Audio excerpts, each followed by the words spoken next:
Hong Kong, seductively easy to reach from Britain and full of energy, excitement and experiences.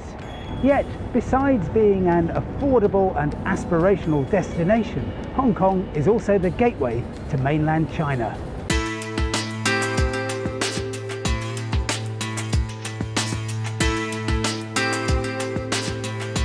I'm off to explore some of the lesser known cities in this fascinating and diverse nation.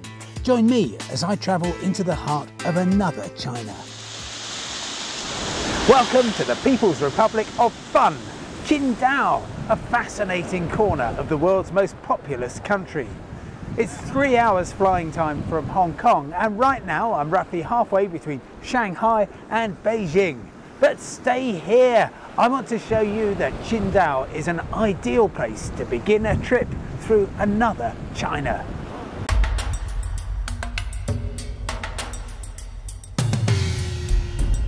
Qingdao was a mere fishing village until the nation started opening up to the world. Today, the high-rise city and its surroundings are home to as many people as London, around 8 million.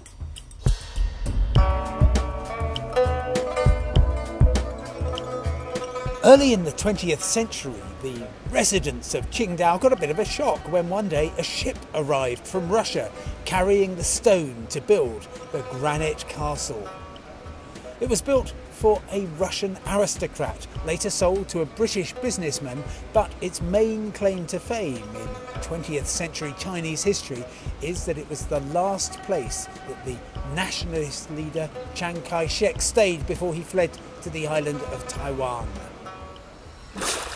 My, how things have changed since he left. Mao Zedong, of course, took control in China, and since his death in 1976, Qingdao has expanded upwards and outwards, notably with a string of hotels along the coast, including this one, the Seaview Garden. What do I like about it? Well, the pool in the garden and the view of the sea, the way that the imminent departure of the shuttle to the airport is announced. The way they tell you what the day is when you get into the lift. Each of the rooms is the size of a small province, plushly furnished and boasting all kinds of neat tricks, including, in the bathroom, an electric screen to protect your bathing modesty. Other more traditional places to stay are available, such as the Starway Hotel in the heart of the city within a city known as Pi Chai Yuan, which means firewood courtyard. It's beautiful, atmospheric, artistic and an absolute bargain at only £25 a night for a fairly comfortable double. A starway to heaven indeed. By the way, the trees are fakes. Serene enough, but when you step outside you find yourself in one of the liveliest parts of the city.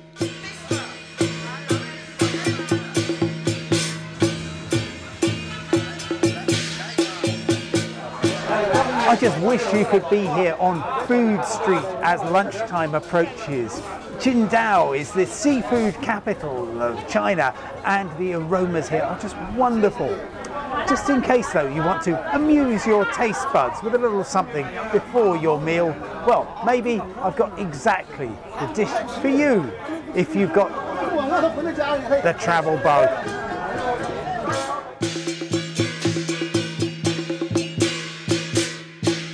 For something more formal, Food Street leads to a restaurant where you dine theatrically. Oh. Ho, ho, ho. Good aim. Thank you. This is called 8 Treasures Tea. It's a bit like drinking a botanical garden. And lunch here is relaxed, exuberant, sociable. Just order whatever you feel like. I've got some spicy clams, which is the local speciality. Also a bit of pork and a very nice vegetarian dish. The price, very, very reasonable. The ambience, fantastic. Oh, and yes, here's a late runner, some lovely aubergine. Thank you.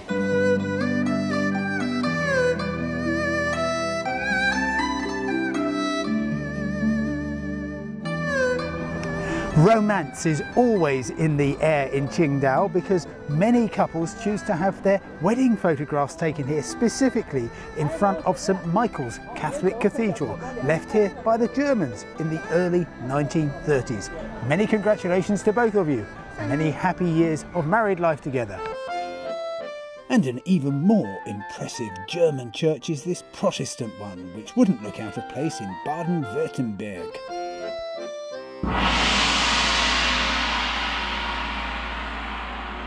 The biggest and busiest place of worship in Qingdao, though, is the Shang Buddhist temple complex.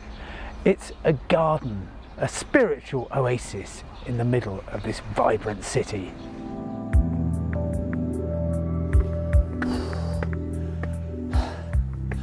Like Rome, Qingdao is built on 7 hills-ish. Anyway, the most impressive is Taiping Hill, which was the site of the first military headquarters for the Germans. And today, it's got a couple of cable cars, one going west, the other one going east. And you can do both of them for about £10. I dare say this cable car was actually bought second-hand from some Bavarian ski resort. Anyway, it's the most marvellous urban ride you can do, right through the forest that infuses so much of Qingdao. From the top, you can see the past to the west. Travelling east, you see that Qingdao has put on something of a growth spurt.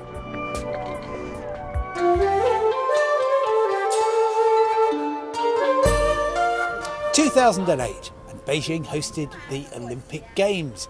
Now, the Chinese capital is landlocked, of course, and so they chose instead as the venue for the sailing events, China's self-styled sailing city, Qingdao.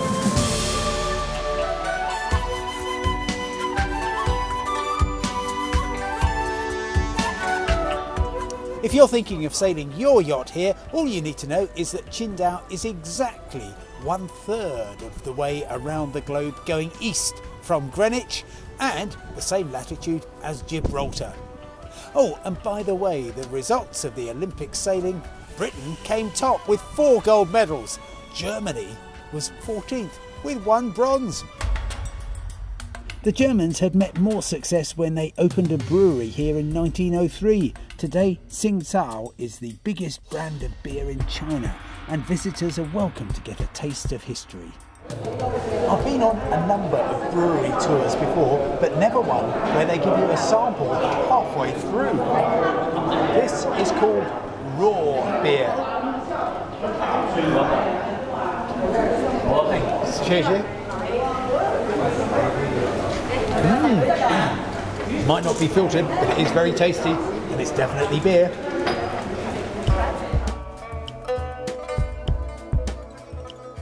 I wonder where all this beer ends up.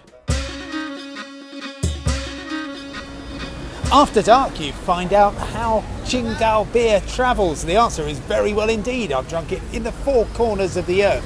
But tonight, I don't have to go any further than the other side of the street.